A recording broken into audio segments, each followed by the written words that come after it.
सहस्राण्डभुक्ता त्वया सूरनाम हतस्तारक सिंहवक्त्रच दैत्य मम हृदि मनक्लेशमेयम् अहंसि प्रभो किं करोमि क्वयामि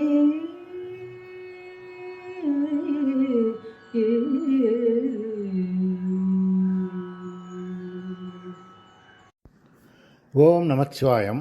சிவதாசன் ஜெகநாதன். ஆன்மீக அன்பர்கள் அனைவருக்கும் இனிய காலை வணக்கம்.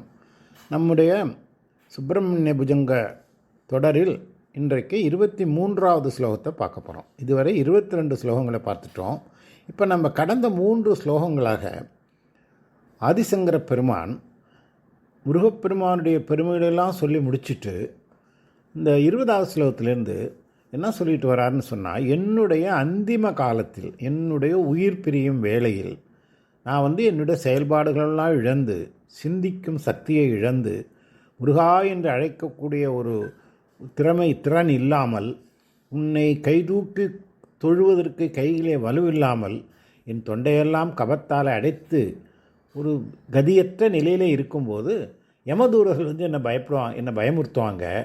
என்ன குத்து வெட்டு பிழை எரின்னெல்லாம் சொல்லுவாங்க.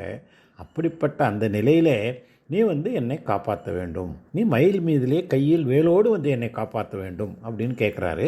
ஏன்னா நான் இப்பயே சொல்லிடுறேன், பேங்க்கில் டெபாசிட் பண்ணி வச்சுருவோம் இல்லையா, கையில் இருக்கும்போதே டெபாசிட் பண்ணிவிட்டு தேவையில்லாத பணத்தை எடுத்துக்கிறோம். அதே மாதிரி நான் நல்லா இருக்கும்போதே உன்னை வேண்டிக்கிறேன், அந்த நேரத்தில் என்னால் முடியாது, நீ என்னை காப்பாற்றணும் அப்படின்னு சொல்கிறாரு. இப்போ அதே மாதிரி தான் போன 22வது ஸ்லோகத்தில் சொன்னாலும் பிரணயம் யா சக்குருத் பாதயேஸ்தே பதித்வா பிரசாத்த பிரபோ பிரார்த்தே அநேகவாரம் நமக்தும் சமூகம் ததானிம் கிருபாப்தே நகார் ஞாந்த காலே மனோ கப்பி பேஷே அப்படின்னு சொல்லி நான் இன்னும் நமஸ்காரம் பண்ணுறேன். என்னுடைய உயிர் பிரியும் வேளையில் கொஞ்சம் கூட அலட்சியம் செய்யாமல் யமதூதர்களிலிருந்து அந்த யம பயத்திலிருந்தே என்னை காக்க வேண்டும் அப்படின்னு கேட்டார். இன்றைக்கி 23வது ஸ்லோகத்தில் கிட்டத்தட்ட அதே தான் சொல்கிறாரு. ஆனால் இப்போ என்ன சொல்கிறாருன்னா, முருகப்பெருமானே, நான் உன்னையே கதி என்று நினைத்து உன்னுடைய திருவடிகளே என்னுடைய தலையிலே வைத்து என்னை உள்ளத்திலே வைத்து நான் உன்னை தொழுது கொண்டிருக்கிறேன். இன்னும் மனசிலே ஒரு கிளேசம் இருக்குது, மனதில் ஒரு பயம் இருக்குது. மனதில் கிளேசம் அப்படின்னா நமக்கு மனசில் ஒரு அதிர்ச்சி, ஒரு நம்மளால் செய்ய முடியுமோ முடியாதோ என்ற எண்ணம், இந்த கிளேசம்னு சொல்லுவாங்க.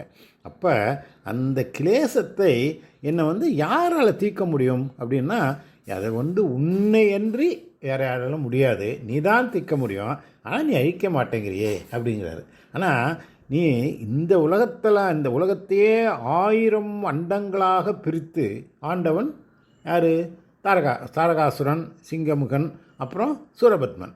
இந்த 3 அசுரர்களும் இந்த பிரபஞ்சத்தையே 1000 அண்டங்களாக வச்சு அரசாண்டாங்க.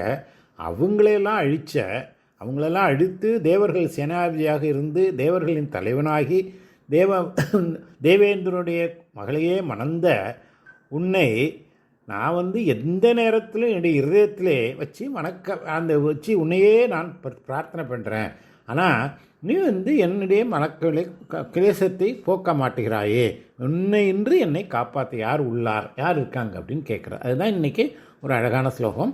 அந்த ஸ்லோகத்தை சொல்கிற கேட்கலுங்க.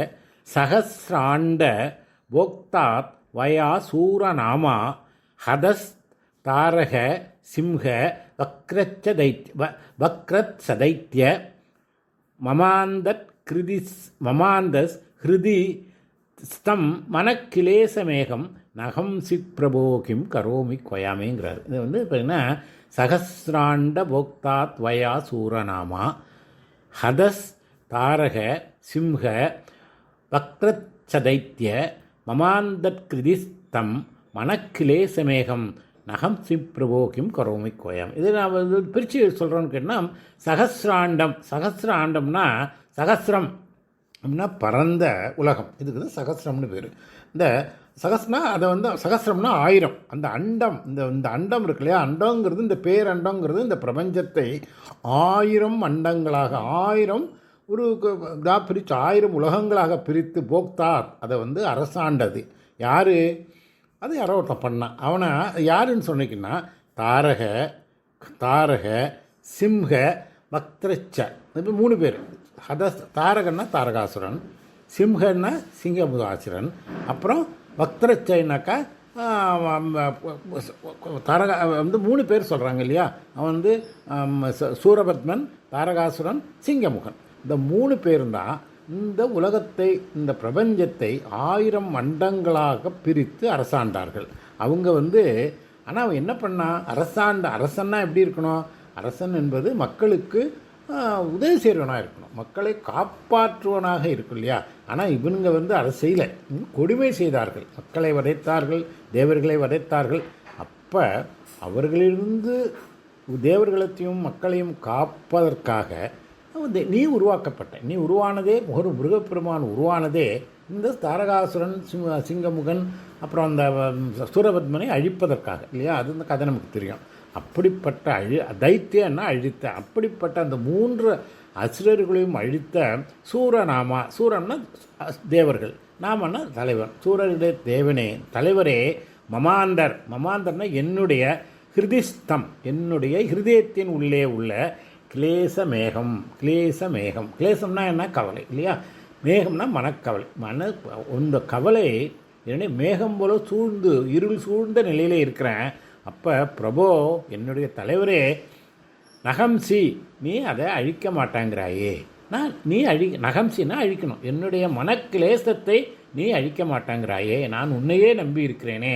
கிம் கரோமி, கிம்னாக்கா கிம்னா என்னன்னு அர்த்தம், கரோமினா செய்யறது, நான் என்ன செய்வேன், கிம் கரோமினா என்ன செய்வேன், குவையாமினா எனக்காக உன்னை என்று யார் இருக்காங்க பிரபு.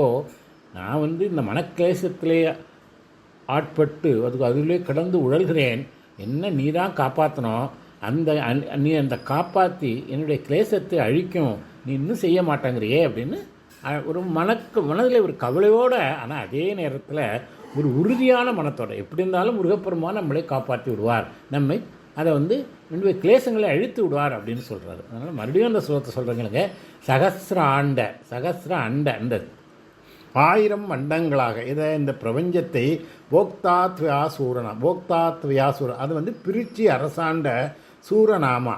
இந்த சூரர்களை எல்லாம் ஹதஸ் தாரக, ஹதஸ்னா ஹதம் பண்ணுறதுனா அழித்தது. யாரை அழிச்சிங்க, தாரக சிம்ஹ வக்ரச்சத்தை, தாரகாசுரன், சூரபத்மன், அந்த சிங்கமுகன், இவங்கள தைத்தியம், இவங்களாம் வச்சியே மமாந்தர் கிருதிசம், என்னுடைய உள்ளத்திலே மனக்கிளேசம் இருக்கிற அளவிலாத அந்த சோகத்தை, என்னுடைய கவலையை ந ஹம்சி பிரபோ, ஹம்சினா அழிக்கிறது, நான் அழிக்க மாட்டேங்கிறியே பிரபோ, என்னுடைய தலைவனே, கிம் கரோமி நான் என்ன செய்ய முடியும் என்று நான் தயவே என்னை காப்பாற்று அப்படின்னு சொல்கிறாரு. இப்போ வந்து இதில் வந்து மமாந்தர் கிருதிஸ்தம் அப்படின்னா, மமாந்தர் கிருதிஸ்தம்னா என்னுடைய ஹிருதிஸ்னா மனசு, இருதயம் இல்லையா, இருதயத்துக்குள்ளே இருக்கும் மனக்கிளேசம், மனக்கவலை என்ற அசுரனை ந ஹம்சி பிரபோ நீ கொல்ல மாட்டேங்கிற, ஹம்சி பிரபோ நீ ஹம்சின்னா அழிக்க மாட்டோம், அழிக்கிறது, நான் நெகட்டிவ், நீ அந்த கவலையை அழிக்க மாட்டேங்கிறியே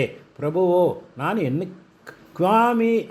என்ன பண்ணுவேன், குவையாமி நான் யார்கிட்ட போய் கேட்பேன் அப்படின்னு சொல்கிறார். அப்போ கிம் கரோமி, குவாமிங்கிறது எனக்கு உன்னை விட்டால் யார், கிம் கரோமின்னா நான் என்ன செய்ய முடியும், குவாமி, ஏன்னா எனக்கு உன்னை விட்டால் யார் இருக்காங்க, நான் யார்கிட்ட போய் சொல்ல முடியும், நான் வந்து முருகப்பெருமானுடைய திருவடிகளே வந்து நான் என்னுடைய அல்டிமேட் டார்கெட்டாக நான் நினச்சிட்ருக்கேன். அந்த அல்டிமேட்டாக வெண்ணை விட்டால் என்னை காப்பாற்றுறதுக்கு யாரும் இல்லை. அப்படி இருக்கும்போது தான் அதை யாருக்கு போய் சொல்லுவேன் அப்படிங்கிறாரு. அதில் வந்து முதல்ல வந்து அப்போ அது என்ன சொன்னார்னா சகசிராண்ட போக்தாத்தினார். இந்த யார் சகசிராண்ட 1000 மண்டங்களாக இந்த பிரபஞ்சத்தையே பிரித்து அதை ஆண்டவன், எத்தனை ஆயிரக்கணக்கான ஆண்டுகளாக ஏக சக்கராதிபதியாக அதாவது ஒரு சக்கரவர்த்தியாக இந்த 3 பேரும் அரசாண்டாங்க. சூரபத்மன் அவனையும் அவன் தாரகனையும் சிம்ஹவக்திரனா சிங்கமுகன், இந்த 3 பேரையும் நீ வந்து கந்தசஷ்டி அன்னைக்கு நம்ம திருச்சூரில் போய் பார்த்துக்கோம் இல்லையா, அந்த விழா எவ்வளோ பெரிய திருச்செந்தூர் சூரசம்ஹாரம் வந்து கண்கொள்ளா காட்சி. அங்கே வந்து முருகா சொல்லுவாங்க, அங்கே உள்ள அங்கே கடலுடைய அலையில் கடற்கரையில் அந்த மணல் இருக்குல்ல, அந்த மணல்களை எண்ண முடியும், ஆனால் அந்த தலைகளை எண்ண முடியாதுன்னு சொல்லுவாங்க. கடற்கரையில் உள்ள மணல்லாம் எண்ணிடலாம் அசுர சம்ஹாரத்தில் அந்த கடற்கரையில், ஆனால் அங்கே உள்ள தலைகளை எண்ண முடியாதுன்னு சொல்கிறாங்க. அந்த அளவுக்கு கூட்டமாக இருக்கும். ஏன்னா அன்னைக்கு அந்த தைத்தியர்களை எல்லாம் நீ வதம் பண்ண, அந்த அசுரர்களை எல்லாம் நீ வதம் பண்ணின, நம்ம கடைசியில் அனுகிரகம் பண்ணார், அது வேறு விஷயம். அவர்களுடைய ஆணவத்தை, கண்மம், மாயை, இந்த மூன்றுடைய உருவம் தான் சூரபத்மன், தாரகாசுரன், அப்புறம் சிங்கமுகன். இந்த 3 பேரும் மலங்கள் நமக்கு 14 தீய குணங்கள் இருக்குது. அதில் முதல் 3 ஆணவம், கண்மம், மாயை. அதுலேயும் ஆணவம் தான் முதல். நம்முடைய எதிரியே, ஜீவாத்மாக்களுடைய எதிரியே ஆணவம் தான். அப்புறம் கண்மம், அப்புறம் மாயை. அதுக்கப்புறம் இந்த மீதி 5 புலன்கள், அப்புறம் காமம், குரோதம், லோபம், மோகம், மதமாச்சரியம் 6, 5, 11, 3, 14 தீய குணங்கள்லே இந்த முதல் 3 குணங்களின் உருவமாக இருக்கிற தாரகாசுரன், சிங்கமுகன், சூரபத்மன், இந்த 3 பேரையும் நீ எல்லாம் பண்ண. ஆனால் என்னக்கிட்ட ஒரு அசுரன் இருக்கான். அது என்ன? இந்த மனக்கவலை, என்னுடைய மனக்கிலேசம், அதை மட்டும் அந்த அசுரனை நீ கொல்ல மாட்டேங்கிறியே அப்படிங்கிற, அது கொல்லி அதை எனக்கு நீ காப்பாற்ற மாட்டேயா அப்படின்னு கேட்குறாரு. இப்போ இந்த நிகழ்ச்சிகள்லாம் கந்த புராணத்தில் ரொம்ப அழகாக சொல்லியிருக்காங்க. அதுவும் இந்த அசுரர்கள் வதம். ஏன்னா முருகப்பெருமானுடைய அவதார நோக்கமே என்னன்னா இந்த அசுரர்களை வதம் பண்ணுறதுதான் இல்லையா? அந்த சூரபத்மன், தாரகாசுரன், அப்புறம் சிங்கமுகன் 3 பேரும் பண்ண அட்டகாசங்களை ஒழிப்பதற்காக சிவபெருமானை தவம் இருந்து தேவர்களெல்லாம், தேவர்களும், மகாவிஷ்ணுவும், பிரம்மாவும், இந்த தேவேந்திரன் அனைவரும் போய் சிவபெருமானை வேண்டி, அப்புறம் அவர்களுக்கு ஒரு அசரீரமாக சிவசக்தி ஐக்கிய ரூபத்தின் மூலமாக வரக்கூடிய சக்தியால் மட்டுமே தான் அவனை கொல்ல முடியும். ஏன்னா அவன் அந்த மாதிரி வரம் வாங்கியிருந்தான். சூரபத்மன் வரம் வாங்கியிருந்தான்.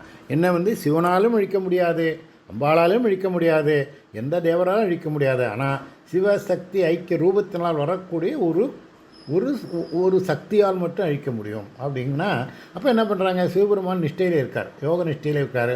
அம்பாள் குழந்தையா, பெண் குழந்தையாக பிறந்து இமயமலையில் இருக்காங்க. இப்போ இவங்க 2 பேரையும் சேர்த்து எப்போ வளர்றது, எப்போ சேர்க்கறது, எப்போ கல்யாணம் பண்ணுறது, எப்போ அவங்க ஐக்கியமாகி உங்களுக்கு ஒரு குழந்தை பிறக்கிறதுன்னு எல்லாரும் வேண்டும் பொழுது, அப்புறம் உடனே மன்மதன் மூலமாக பண்ணாங்க. அந்த கதையெல்லாம் நமக்கு தெரியும்.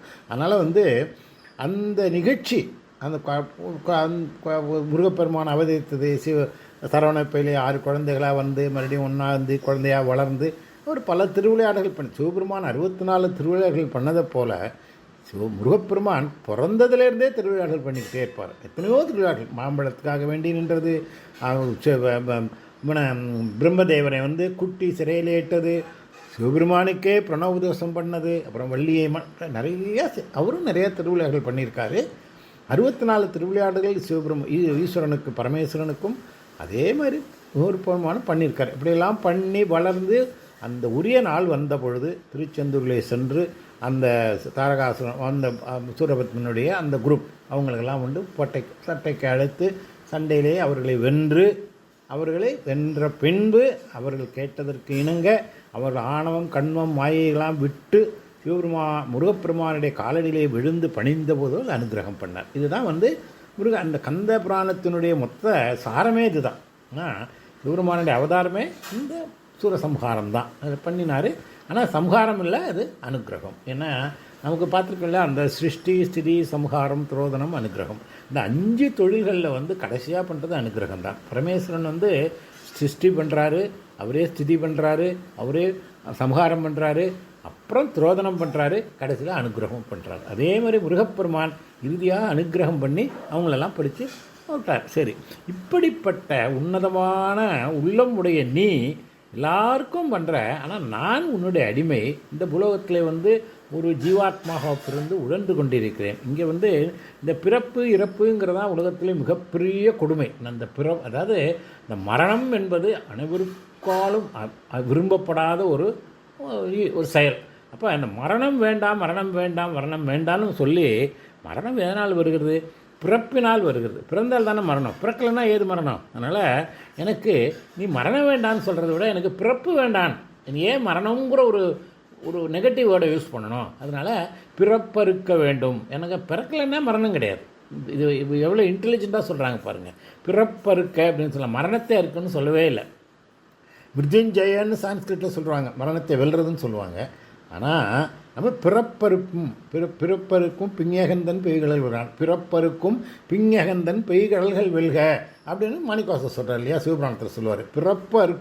பிறப்பு எதுக்கு அறுக்கணும்னா, ஆனால் பிறந்தால் நமக்கு எப்படி அதே திருநாவுக்கரசர் சொல்லுவார், இந்த மனித பிறவியும் வேண்டுவதே இந்த மாநிலத்திலேன்னு சொல்லுவார். குனித்த புருவமும் கொவ்வை செவ்வாயில் குமின் சிரிப்பும் பனித்த சடையும் பவளம்போல் மேனியில் பால் வெந்நீரும் காணப்பட்டால் மனித பிறவி வேண்டுவதே இந்த மாநிலத்தில். அவர் மனித பிறவி வேணுங்கிறாரு, இவர் பிறப்பருக்கும் பிஞகன்கிறார். ஏன்னா மனித பிறவி இறைவனுடைய அந்த கோலத்தை காண்பதற்காக வேணும். இந்த பிறப்பு அறுக்கிறது என்ன, எனக்கு இந்த மரணம் என்கிற ஒரு தீய சக்தியிலிருந்து விடுபடுவதற்கு பிறப்பு இல்லாமல் வேணுங்கிறார். அதனால் இந்த பிறப்பு அறுக்கக்கூடிய அந்த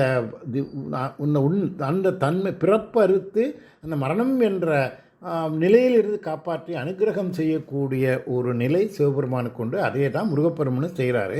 அப்படிப்பட்ட நீ ஆனால் இறைவனுடைய திருவிழாக்கள் தெரியும் உங்களுக்கு, அது நிறைய விஷயங்களில் திருவிளையாடல் அப்படின்னாலே என்னன்னு கேட்டிங்கன்னா பார்க்கணும், எல்லாம் கஷ்டம் கொடுக்குற மாதிரி இருக்கும். எல்லா திருவிளையாடலும் பார்த்திங்கன்னா ஆரம்பத்தில் பார்த்திங்கன்னா கஷ்டம் கொடுக்குற மாதிரி இருக்கும், ஆனால் முடிவில் பார்த்திங்கன்னா சந்தோஷமாக இருக்கும். அதுக்கு தான் திருவிளையாடல்னு பேர். செய்கிறது எல்லாமே ஐயோ இப்படியெல்லாம் கஷ்டம் கொடுக்குறாரே அப்படின்னு பார்த்தா முடியல அவனுக்கு எல்லாம் நன்மை. இதே மாதிரி இப்போ சூரபன்மனே பாருங்கள், அவன் எவ்வளோ கொடியவன், எவ்வளோ தீமைகளை செய்தான். அவங்கள்ட்ட சண்டை போட்டார், அவனுடைய சகோதரிகளெல்லாம் அழித்தார். இவனையும் மாமரமாக வந்தான், நன்றாக பிளந்து அவன் தன்னுடைய தவறை உணர்ந்து முருகப்பெருமானுடைய பாதத்திலே சரணடைந்து தன்னுடைய ஆணவத்தை அவன் கயட்டி வச்சவனை அவனுக்கு அனுகிரகம் பண்ணார். இதுதான் கந்தபுராணத்தினுடைய சாரமே இதுதான்.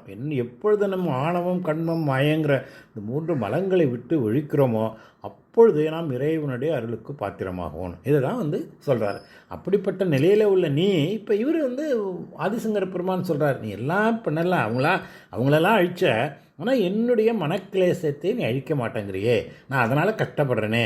அந்த மனக்கிளேசத்தை என்னை அழிச்சின்னா தானே அது அது எப்பொழுது நீ அழிக்கிறது, அதை ஏன் அழிக்கிற பிரபு, நமக்கு ந ஹிம்சி பிரபு, நீ அது ந ஹம்சின்னா அழிக்க மாட்டேங்கிற, ஹிம்சை பண்ண அழிக்க மாட்டேங்கிறிய பிரபு, கிம் கரோமி, நாம் என்ன செய்வேன், கியாமி, எனக்கு உன்னை விட்டால் வேறு யார் கதி இருக்காங்க அப்படின்னு சொல்லி இதை அந்த கேள்வியாக கேட்குறார்.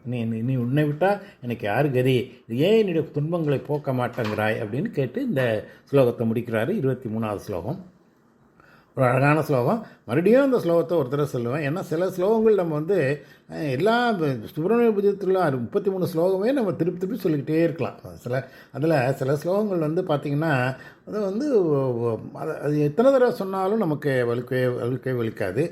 அது முதல் ஸ்லோகத்துலேருந்து எடுத்தாலும் சரி, சதாபால ரூபாபின்னு சொன்னாலும் சரி, அப்புறம் முருகப்பெருமானுடைய அழகெல்லாம் விவரிக்கிற இந்த ஸ்லோகங்கள், எல்லா ஸ்லோகங்களுமே நம்ம சொல்ல மனதிலே இனிக்கும். அதே மாதிரி நம்ம 25வது ஸ்லோகம் ஒரு உன்னதமான ஸ்லோகம். அது இன்னும் 2 பதிவு கழித்து பார்க்க போகிறோம். அது ரொம்ப அபஸ்மார குஷ்டச்சயார் சப்ரமேக சிரோன்மாதி குல்மாதி ரோகான் மகாந்த பிசாச்ச சர்வே பவத் பத்ரபூதிம் விலாக்கேச்சனார் தாரகாரே திரவந்தேன்னு சொல்லுவார். இது சூலை சயம் குன்மம் சொக்கு சிறங்கு குடைச்சல் சிலந்தி பக்கப்பிளவே படதுரை வாழை கடுவன் படுவன் கைத்தால் சிலந்தி பற்குத்தரனை பரு அரையாப்பு எல்லா பிணியும் என்றனை கண்டால் நில்லாதோட நீ எனக்கு அருள்வாய். இது எதுன்னு தெரியும் உங்களுக்கு, எல்லாருக்கும் தெரிஞ்சிருக்கும். இது கந்த சஷ்டி கசத்தில் வருது. இந்த எத்தனை நோய்களை சொல்கிறார் பாருங்கள்.